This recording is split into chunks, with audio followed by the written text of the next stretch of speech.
Hi friends, welcome to Shivakavi Lifestyle.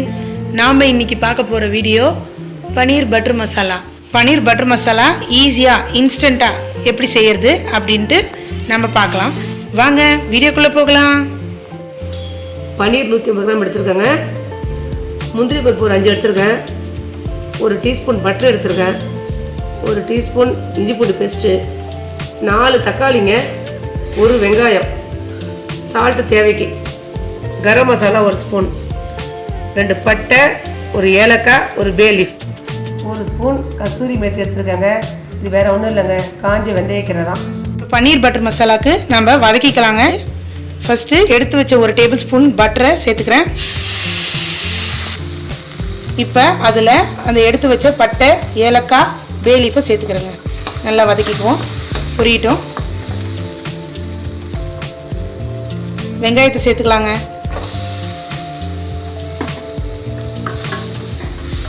ரொம்பலாம் வதங்கணும்னு அவசியம் இல்லைங்க.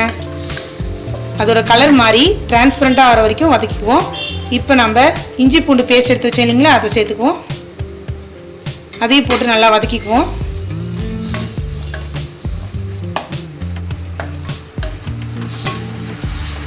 அடுத்து உப்புங்க. உப்பு போட்டு நல்லா வதக்கிக்கலாங்க.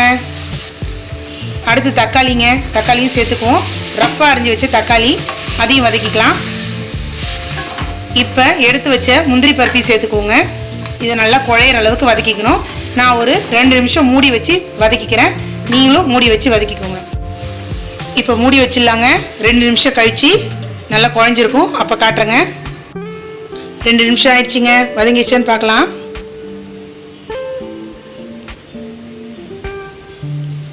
நல்லா குழைவாக வதங்கிடுச்சு பாருங்கள். இப்போ நம்ம இதை கொஞ்சம் ஆற விட்டு ஒரு ஜாரில் போட்டு நல்லா நைஸாக அரைச்சிக்கலாம்.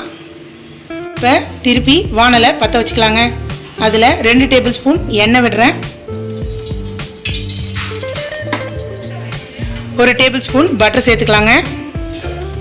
இப்போ இது ரெண்டும் நல்லா கரையட்டும். நம்ம ஏன் பன்னீர் பட்டர் மசாலானா பட்டர்லேயே தான் நாங்கள் செய்யணும்.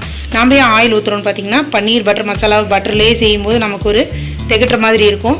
இப்போ நம்ம 2 டேபிள் ஸ்பூன் ஆயிலும் 1 டேபிள் ஸ்பூன் பட்டரும் கலக்கும்போது டேஸ்ட்டில் எந்த டிஃப்ரெண்ட்டும் தெரியாது, நல்லா தாங்க இருக்கும். இது நல்லா கரைஞ்சிக்கிட்டோம்.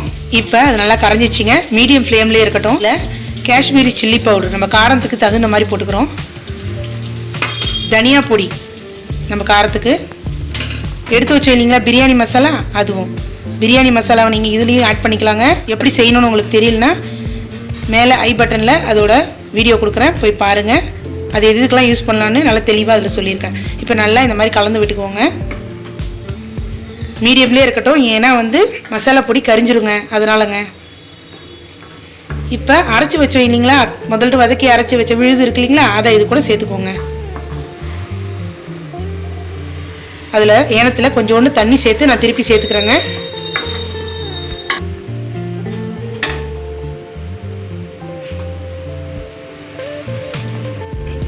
ஏன் காஷ்மீரி சில்லி பவுடர் போடணும், நம்ம வீட்டு மிளகாத்தூளே போட்டுக்கலாமான்னு நினைப்பீங்க. காஷ்மீரி சில்லி பவுடர் போடும்போது தான் இப்போ பாருங்கள் ஒரு பிரைட்டான ரெட் கலர் கிடைக்குது இல்லைங்களா, அது கிடைக்கும்.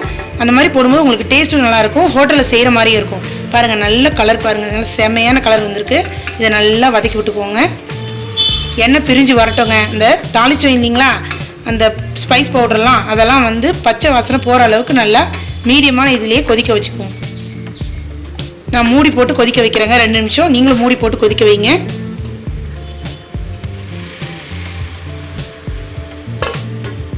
ரெண்டு நிமிஷம் கழித்து காட்டுறேங்க. இப்போ இதான் டைம். நமக்கு எவ்வளோ தண்ணி வேணுமோ நம்ம சேர்த்துக்க போகிறோம். இதாங்க டைம். நம்மளோட காரமாக இருக்கட்டும், உப்பாக இருக்கட்டும், எல்லாத்தையும் நம்ம செக் பண்ணி போட்டுக்கலாம். நம்ம தக்காளி அதிகமாக சேர்த்துருக்கோம் இல்லைங்களா, அதனால் புளிப்பாக இருக்கும். அதை குறைக்கிறதுக்காக நம்ம கொஞ்சோண்டு சர்க்கரை போட்டுக்கிறோம். சுகர் போட்டால் அந்த டேஸ்ட் மாறிடும் அப்படிலாம் இல்லைங்க, சூப்பராகவே இருக்கும். புளிப்பு ரொம்ப எடுத்து கொடுக்காது. எந்த ஒரு பொருளையுமே சமையலில் உங்களுக்கு புளிப்பு அதிகமாகிடுச்சுன்னா நீங்கள் அதில் சுகர் கொஞ்சோண்டு போட்டு அதை சரி பண்ணிக்கலாம், நீங்கள் ஈக்குவல் ஆக்கிக்கலாம். இப்போ நல்லா கலந்து விடுறேன். இப்போ நான் 2 நிமிஷம் மூடி வச்சு கொதிக்க வைக்க போகிறேன். நீங்களும் அந்த மாதிரி 2 நிமிஷம் மூடி வச்சு கொதிக்க வைங்க. பச்சை வாசனைலாம் போகட்டுங்க, அதுக்கப்புறம் பார்க்கலாங்க. 2 நிமிஷம் கழித்து பார்க்குறேன். 2 நிமிஷம் ஆயிடுச்சுங்க. இப்போ ஓப்பன் பண்ணி பார்க்கலாம், எண்ணெய் பிரிஞ்சு வந்திருக்கான்னு பார்க்கலாம். பாருங்கள் எண்ணெய் நல்லா பிரிஞ்சு வந்திருக்கு. நல்ல கமகமன்னு வாசனையும் வருது. பன்னீர் பட்டர் மசாலா ஸ்மெல் இப்பயே வருதுங்க. பச்சை வாசனைலாம் போயிடுச்சு. இப்போ நாம் பன்னீரை சேர்த்துக்கலாங்க. நான் இன்றைக்கி 100 கிராம் அளவுக்கு பன்னீர் எடுத்துருக்கேங்க. இது வீட்டிலே செஞ்ச பன்னீர், ஹோம்மேட் பன்னீர். இது எப்படி செய்யறதுன்னு நான் உங்களுக்கு வீடியோ வேணும்னா போடுறேங்க. இப்போ இந்த 100 கிராம் பன்னீரை அப்படியே இதில் எடுத்து சேர்த்துக்கிறோங்க. பன்னீர் சேர்த்துட்டாங்க. இப்போ நல்லா பொறுமையாக நீங்கள் ஹேண்டில் பண்ணணும். ஏன்னா பன்னீர்லாம் உடஞ்சிடக்கூடாது. பொறுமையாக அதில் கலரி விடுங்க. இப்போ பன்னீரோடு சேர்த்து நம்ம ஒரு நிமிஷம் கொதிக்க வச்சுக்கோங்க மூடி போட்டு. ரொம்ப நேரம் கொதிக்க வச்சிடாதீங்க. பன்னீர் ஹார்டாகிடும்.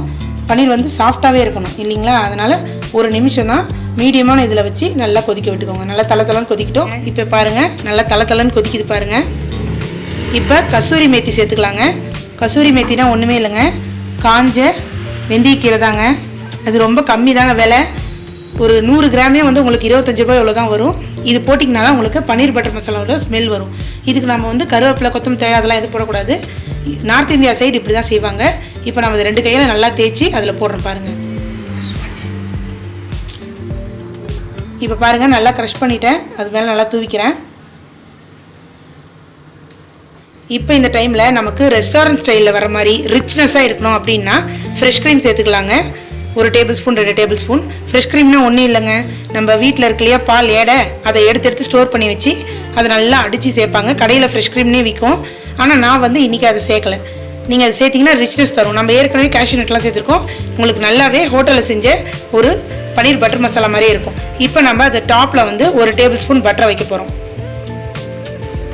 இது நல்லா உருகி வரட்டோங்க. பார்த்துக்கோங்க, நல்லா கணக்கு பார்த்துக்கோங்க. மொத்தம் நம்ம 3 table spoon butter, 2 table spoon oil எடுத்துருக்கோம். ஃபஸ்ட்டு தாளிக்கும் போது 1 டேபிள் ஸ்பூன் பட்டர் போட்டோம். அடுத்து அந்த அரைச்ச விழுத வச்சு செய்யும்போது நம்ம இன்னொரு டேபிள் ஸ்பூன் போட்டோம். இப்போ கடைசியாக டாப் பண்ணுறோம், 1 டேபிள் ஸ்பூன் டாப் பண்ணுறோம். நான் ஒரு கிளறிக்கிறேங்க. நல்லா உடையாமல் கிளறிக்கோங்க. பன்னீரை சாஃப்டாக ஹேண்டில் பண்ணுங்கள். பன்னீர் பொருட்களை நீங்கள் எப்பயுமே சாஃப்டாக தாங்க ஹேண்டில் பண்ணணும். நல்லா கமன்னு வாசனை வருதுங்க. நம்ம அந்த பிரியாணி மசாலா, ரகசிய பிரியாணி மசாலான்னு ஒன்று போட்டோம் இல்லைங்களா, அதை இதில் சேர்த்துருக்கோம். அதை நீங்கள் என்னென்னவா யூஸ் பண்ணிக்கலாம் அப்படின்றத நான் ரகசிய பிரியாணி மசாலா வீடியோலேயே சொல்லியிருக்கேன். இதுலேயும் நீங்கள் சேர்த்துக்கலாம் கரம் மசாலாவா. அந்த வீடியோ நீங்கள் பார்க்கணுன்னா நான் ஐ பட்டன்லேயும் டிஸ்கிரிப்ஷன்லேயும் கொடுக்குறேன், நீங்கள் போய் பாருங்கள். சூப்பராக தளன்னு கொதிக்குது பாருங்கள். நான் பவுலில் ட்ரான்ஸ்ஃபர் பண்ணிட்டு காட்டுறேங்க. பாருங்கள் எவ்வளோ சூப்பரான சுவையான நல்ல பிரைட் கலரில் பன்னீர் பட்டர் மசாலா ரெடி ஆயிடுச்சு. எவ்வளோ சூப்பராக இருக்குது பாருங்கள். அந்த கலரே உங்களுக்கு நல்லா தெரியும், பிரைட்டாக இருக்கும். நீங்களும் வீட்டில் இதை ட்ரை பண்ணி பாருங்கள். ட்ரை பண்ணி பார்த்துட்டு கமெண்ட் பண்ணுங்கள். இந்த வீடியோ உங்களுக்கு பிடிச்சிருந்தா சிவகவி லைஃப் ஸ்டைல் சேனலுக்கு சப்ஸ்கிரைப் பண்ண மறக்காதீங்க. லைக் பண்ணுங்கள், ஷேர் பண்ணுங்கள்.